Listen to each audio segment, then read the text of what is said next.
Aerith wrote him letters for a long time. She wasn't regular, didn't mark out a time each week to scribe some missive detailing the ins and outs of life in Sector 5. Still, she kept her handwriting neat and included more than just the bare facts, because he never liked to just talk facts. He'd tell her what she asked about, but he didn't volunteer too much. A lot was because of military secrecy, and she understood that, but she suspected even more was because the first confession she ever made to him was how much she feared soldiers. I think being normal is the greatest happiness. So he tried to give her that, even if normal for him was worlds away from her little life. She told him about the flowers, because he'd always shown such an interest, and about her burgeoning business, but she also told him other things. She told him about people he'd never met, but who had become precious to her while he was away. She wrote about the weather, realized that was boring, but didn't scribble it out. She apologized for babbling more than once. A lot more than once. The days that seemed the longest, greyest, hardest, still had bright spots when she took up her pen. It wasn't quite the same as having him there, poking fun, saying stupid things while trying to impress her, but it would suffice until she saw him again. She couldn't seem to stop the words when she'd started, and sometimes imagined him rolling his Mako blue eyes at her chatter. How did she not notice how blue they were at first?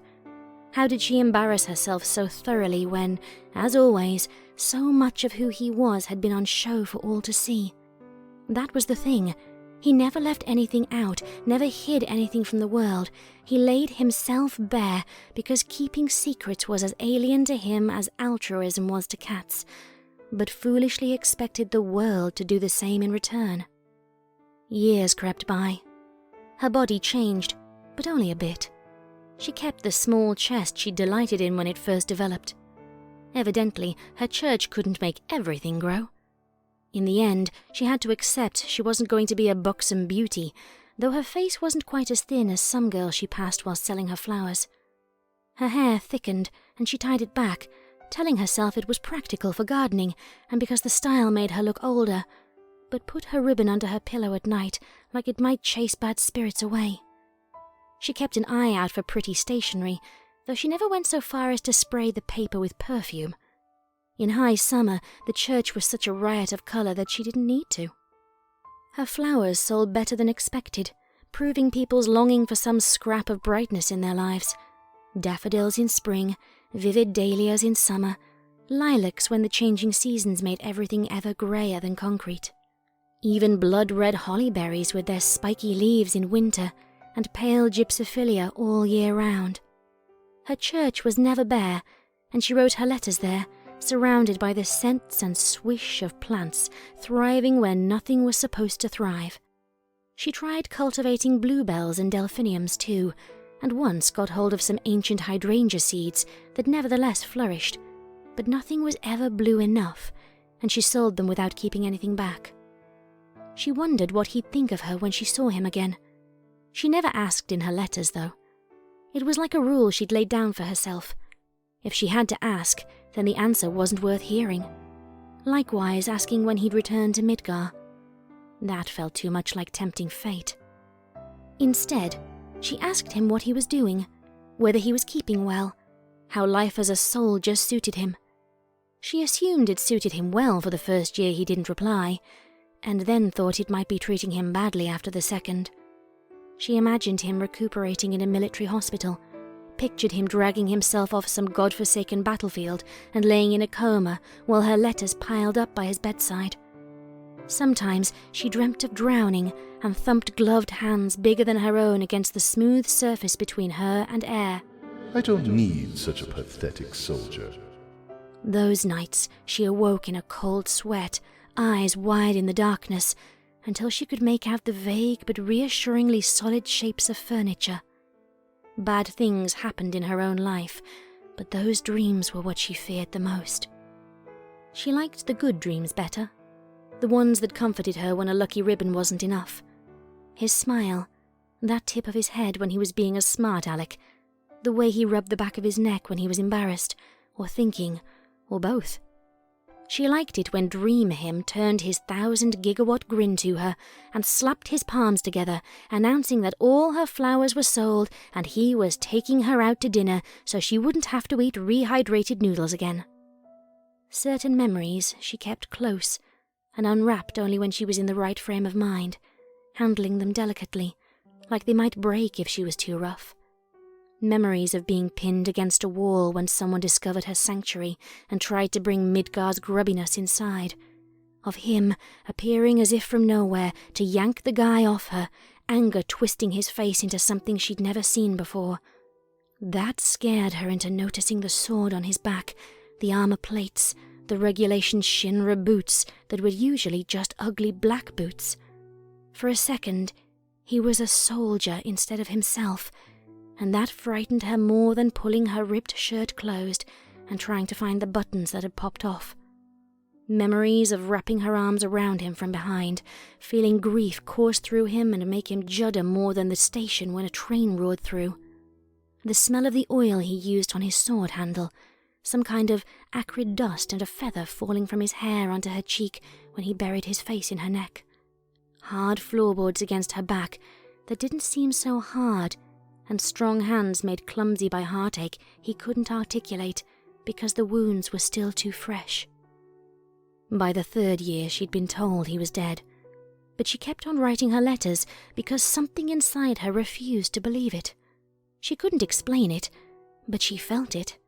Knew it like she knew the sun would rise in the morning behind the tangle of pipes and pall of smog. Just because you couldn't see it didn't mean it wasn't there. The flowers still grew toward its light, and she still wrote her letters and handed them to Tseng when he showed up. Tseng accepted them politely, never raising an eyebrow or questioning her tenacity in writing to a dead man. Something very close to an emotion slithered down his face that one time she leaned forward to study the color of his eyes, and it was very strange to see. His movements were crisp as the folds in his suit as he tucked each sealed envelope under his arm and nodded at her, a quick up and down, like acknowledging a superior, or at least an officer of equal rank. She never once thought they'd dislodge and fall in the dirt, or be lost amidst the paperwork the head of the Turks was sure to be inundated with. She never once doubted Tseng would do everything he could to deliver them. She never once doubted he'd come back either. She never thought he'd abandon her. She recalled too well the burning in his eyes, the fierce determination to keep his pride and his promises, because he didn't realize it was enough to just be himself. Those wings of yours, lend them to me as well. He was too engraved into the fabric of her to just vanish without trace. She'd noticed that like she'd noticed someone cutting off her arm. Dreams of blood, dreams of pain, dreams of lies and treachery and betrayal by those most trusted. Dreams of leather gloves creaking against rock faces, around sword handles, against the blade itself when touching it to remember pride and honor, meaningful sacrifices, and 23 luxuries.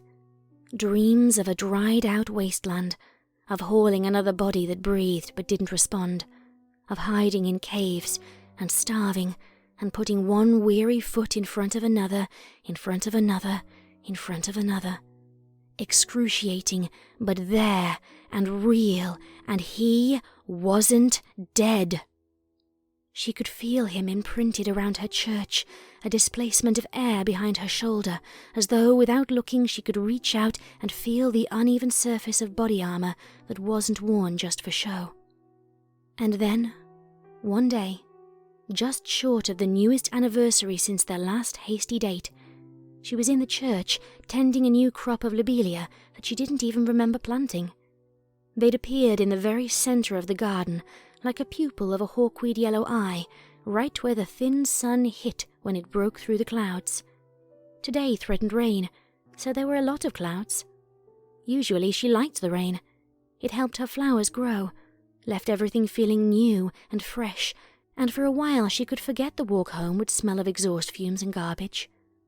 The lobelia petals were blue as the sky she couldn't see. The feeling started slow, like the suspicion you've forgotten to close a window or left a light on when you go out, but gradually growing more insistent. When the first raindrops fell through the hole he'd made in her ceiling, they seemed to water the feeling, the same as they watered the plants. For a moment, the dream of drowning in coloured water flashed unbidden into her mind, and she blinked, confused, and turned to face the rain. It had been a while since she had that dream. And then, suddenly, it blossomed inside her like a stalagmite bursting from the pit of her stomach, straight up into her heart. She gasped. When her hands started to cramp, she loosened their clasp and took a deep breath to ease the burning in her lungs. She breathed slowly, in through the nose, out through the mouth, willing her pulse to quieten in her ears. She picked her way amongst the dry spots and broken floorboards, mostly him. The place was derelict when she found it, but not devastated, to where she'd left her small pile of things, and sat with her back pressed against a pew, notebook open on her lap. She chewed her pen for a moment before starting to write. Dear Zack, it's me again. The sun came out today. It's getting warmer all the time, which can only be a good sign, right? The flowers drink it up faster than water. They've spread even more since I wrote last. I'm thinking I'd like to have honeysuckle over the pews, or maybe some clematis. Some days, I think someone else must be sneaking in here and planting new seeds, because more and more I have to look up the names of each kind. I don't mind, though. It's nice to learn about something you love, and it's not like anyone else in Midgar needs books on gardening. Zack, when are you coming back? I promised myself I'd never ask, but it's been so long since I last saw you. I'd say I'm starting to forget your face, but I don't think I could ever do that. Or forget that ridiculous haircut of yours. Don't let your head swell. It already looks like a porcupine, and one of your spikes might burst it. I hope you haven't forgotten me. I hope you're all right. I hope you're not... She stopped, because the last word was suddenly unreadable. It slid off the page, a smudge of ink that made an ugly stain on her dress. She rubbed the heel of one hand against her eye. It came back wet, and the sight shattered something inside her she'd thought was unbreakable. Aerith put the lid back on her pen, closed the 89th letter that would never be finished, set her notebook carefully aside, and sobbed, and sobbed, and sobbed.